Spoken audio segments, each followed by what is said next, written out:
Assalamualaikum warahmatullahi wabarakatuh. Ramadan sebentar lagi selesai. Pada fase 10 hari terakhir Ramadan inilah kesempatan kita untuk bisa bermuhasabah. Dalam sebuah hadis disebutkan bahwa innama a'malu bil khawatim. Sesungguhnya pekerjaan itu tergantung pada endingnya. Jangan sekali-kali menyia-nyiakan Ramadan tahun ini. Karena tiada yang mengetahui bahwa bisa saja ini menjadi Ramadan yang terakhir bagi kita. Setidaknya pacu terus motivasi tersebut agar kita senantiasa memiliki ruang untuk bertadzakur atau mengingat-ingat dan bermuhasabah atau introspeksi. Serta tak lupa taqarruban ilallah atau mendekatkan diri kepada Allah. Banyak yang mengira puasa adalah hari menahan lapar, dahaga, dan syahwat dari fajar hingga maghrib. Setelah itu lost control, mereka sudah menggugurkan kewajiban. Akhirnya setelah berbuka, kembali melakukan maksiat, kembali berghibah, kembali pada karakter-karakter yang buruk. Padahal di dalam kitab Hikayah Ramadan, secara hakikat, puasa orang tersebut adalah tidak sah. Sebab puasa adalah sebagai riyadhah yang harus kita istiqomahkan. Melalui dalam tanda kutip pergulatan selama 1 bulan inilah diharapkan seseorang menjadi terbiasa. Terbiasa untuk tidak mengeluh ketika lapar. Terbiasa untuk bersabar ketika dalam kondisi dahaga. Juga terbiasa untuk tidak marah ketika syahwatnya tidak dilampiaskan. Dan yang terpenting adalah terbiasa untuk melakukan amalan-amalan yang mulia. Sebagaimana di bulan Ramadan, kita perlu mengoreksi pada diri kita sendiri sebagai bahan evaluasi. Mulai awal Ramadan, kemarin sampai hari ini, apakah kualitas dan kuantitas ibadah kita sudah sesuai dari yang kita harapkan? Tapi tantangan selama Ramadan memang berat, terutama bagi anak muda. Ada pertanyaan besar yang menggantung di dalam dada ini. Sebenarnya Ramadan yang meninggalkan kita atau kita yang meninggalkan Ramadan? Kita melihat masjid-masjid mulai sepi. Ya husnudonnya sudah banyak yang mudik sih. Tapi ternyata fakta di lapangan banyak berkerumunan orang-orang di pusat hiburan, di pasar, di mall, dan di ruang publik kesenangan duniawi. Pada 10 terakhir ini, kita memiliki tantangan yang lebih seru untuk diburu daripada memburu baju baru. Sebagaimana sabda Nabi, taharraw lailatul qadri fil ashril awakhir min Ramadan. Carilah Lailatul Qadar pada 10 hari terakhir bulan Ramadan. Kita sudah diberikan kode-kode melalui sabda Nabi.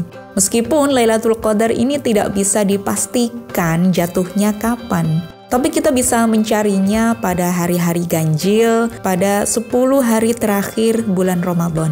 Namun para ulama ada yang mengatakan bahwa Lailatul Qadar bisa didapatkan di awal, tengah, atau akhir Ramadan. Hal ini memang tidak dijelaskan secara eksplisit supaya kita mau hunting terus-menerus. Tidak hanya terpaku pada yang ganjil-ganjil saja. Bahkan salah seorang ulama mengatakan bahwa jika awal hingga akhir Ramadan seseorang berjalan secara kamilan atau sempurna, maka sesungguhnya dialah yang mendapatkan voucher Lailatul Qadar.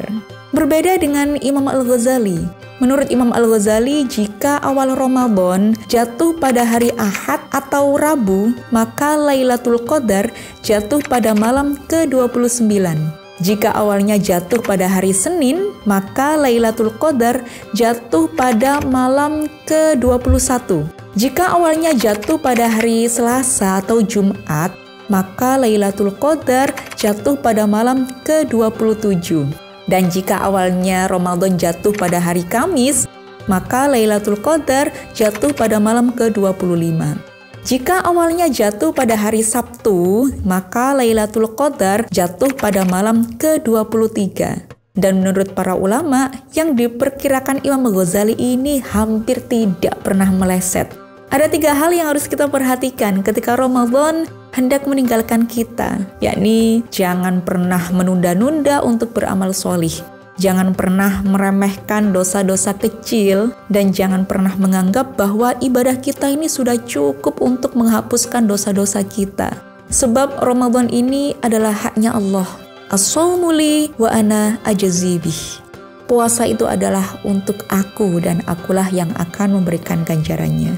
Gunakan Ramadan ini sebagai kontemplasi momen seorang hamba akrab pada Tuhannya. Karena puasa Ramadan tiada yang bisa dipamerkan ke khalayak selain hanya pada Allah yang kita mintai perhatian.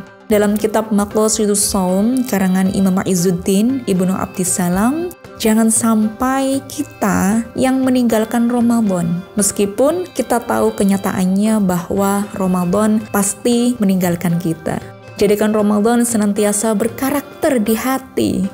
Hingga seseorang yang digambarkan buah dari Ramadan yang dalam dalilnya dikatakan agar kamu menjadi orang yang bertakwa, ini memiliki 7 faedah ketika merasakan keindahan Ramadan. Yang pertama adalah Ramadan mampu mengangkat derajat kita atau rafi'ud darajat. Yang mana sebelum Ramadan kita masih bahas makanan, minuman, tetapi ketika Ramadan kita memasuki alam mensifati Tuhan. Takhalaq bi akhlaqillah. Seperti video yang kemarin, yang tidak makan dan tidak minum dan tiada bersyahwat. Bahkan tiada tidur sebagai anjuran menghidupkan malam dengan sholat dan juga i'tikaf. Yang kedua adalah Ramadan sebagai penghapus dosa-dosa kita atau takfirul khati'at. Bukan sebagai penahan sebentar tidak melakukan dosa. Karena selain berusaha menjadikan diri ini solih secara spiritual, perlu juga menjadikan diri ini solih secara sosial. Yang ketiga adalah memalingkan diri dari syahwat atau kasrus syahwat. Kita mungkin tidak merasakan pergulatan perang zaman dahulu dalam membela agama Allah. Tapi Ramadan ini benar-benar realisasi sabda Nabi dalam melawan musuh terbesar kita, yakni nafsu dan juga syahwat. Yang keempat adalah memperbanyak sedekah atau taksirus shadaqat. Selain zakat bagi orang yang lemah atau dilemahkan, du'afa wal mustad'afin, jangan lupa ada sedekah yang harus kita berikan kepada keluarga terdekat kita. Lalu baru tetangga dan juga fakir miskin. Dan yang kelima, mampu menyempurnakan kenikmatan atau tawfirut ta'at. Sebab ketika berpuasa kita memiliki 2 golden ticket nih dari Allah. Lis-shaimi farhatani yafrahu bihima farhatun 'inda iftarihi wa farhatun 'inda liqa'i rabbih. Jadi bagi orang yang berpuasa ini memiliki 2 kebahagiaan, 2 golden ticket. Kebahagiaan yang pertama yakni ketika berbuka, dan kebahagiaan yang kedua yakni ketika bertemu dengan Tuhannya. Jangan sia-siakan kenikmatan ini dengan meninggalkan Ramadan terlebih dahulu. Dan yang keenam, berterima kasih sebab mengetahui kenikmatan yang tersembunyi atau asyukrul alimul khafiyat. Manusia terkadang melupakan berterima kasih kepada Allah ketika bisa makan setiap hari. Ketika puasa kita bisa merasakan rahasia nikmatnya puasa. Yang ketujuh adalah mencegah keinginan untuk bermaksiat atau al-injizar anil ma'aswi. Ketika berpuasa, kita fokus pada lapar dan dahaga. Maka perasaan tersebut dapat mengalihkan kita dari rasa ingin berbuat keburukan atau bermaksiat. Seperti tidak ada energi lagi untuk melakukan hal-hal tersebut. Ramadan belum meninggalkan kita selama kita tidak mengizinkannya untuk berpaling dari kita. Ramadan senantiasa di hati kita selama asar dari kenikmatan berpuasa melingkupi jiwa dan raga kita. Selamat beriktikaf, Lailatul Qadar sudah menanti kita. Semoga bermanfaat. Wallahu a'lam bishawab. Wassalamualaikum warahmatullahi wabarakatuh.